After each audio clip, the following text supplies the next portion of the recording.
ধরুন আপনি হাঁটু না ভেঙে বেন্ড হয়ে মাটি স্পর্শ করতে পারেন না বা মাথা নিচু পা উপরে করে শীর্ষাসন করতেও পারেন না। স্পাইনের চূড়ান্ত ফ্লেক্সিবিলিটি না থাকার জন্য আপনি চক্রাসনের মতো অ্যাডভান্স পশ্চারও করতে পারেন না। তাহলে যোগ আপনার জন্য নয়।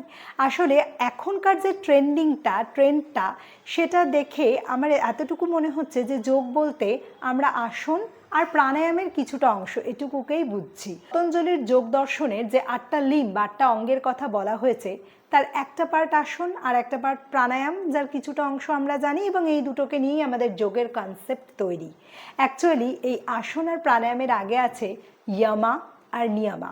ইয়ামা মানে বাইরের পৃথিবীর, বাইরের মানুষের সঙ্গে আপনি কীরকম আচরণ করছেন সেটা, এবং নিয়ামা মানে আপনি নিজের সঙ্গে নিজের প্রতি কীরকম আচরণ করছেন সেটা। এই দুটো যখন আমাদের অভ্যেস হবে, এই দুটোকে যখন আমরা রপ্ত করতে পারবো, তখনই ম্যাটে গিয়ে আমাদের যোগচর্চা শুরু হবে, আমাদের আসন শরীরচর্চা শুরু হবে।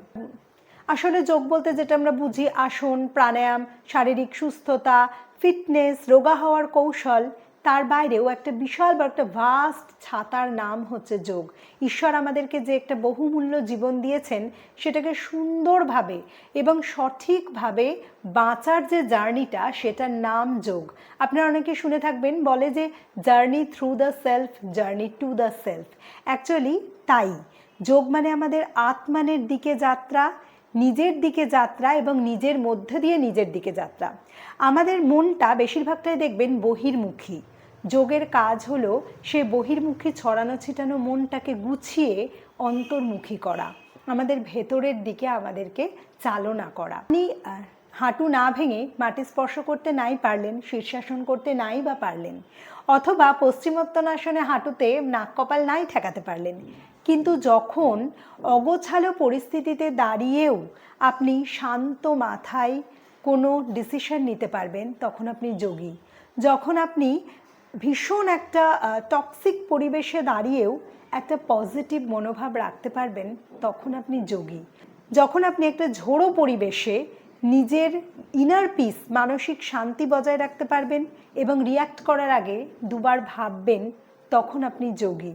যখন আপনি সম্পূর্ণভাবে সারেন্ডার করতে পারবেন, সমর্পণ করতে পারবেন, তখন আপনি যোগী। যখন আপনার জীবনে অনুশাসন আসবে, ডিসিপ্লিন আসবে, যখন ডিসিপ্লিনটাকে আপনার টাইট বন্ডেজ বলে মনে হবে না, ডিসিপ্লিনটাকে আপনি যখন এনজয় করতে শিখবেন, তখন আপনি যোগী। আসলে যোগ আমাদের ভারতীয় সংস্কৃতি, আমাদের শিকড়ের একটা অংশ, কিন্তু আমরা খুব ছোট্ট অংশটুকুকেই যোগ বলে ইদানিংকালে চিনছি।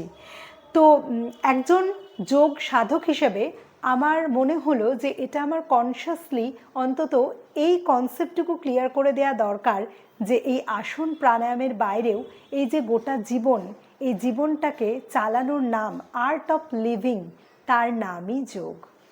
নমঃ শিবায়।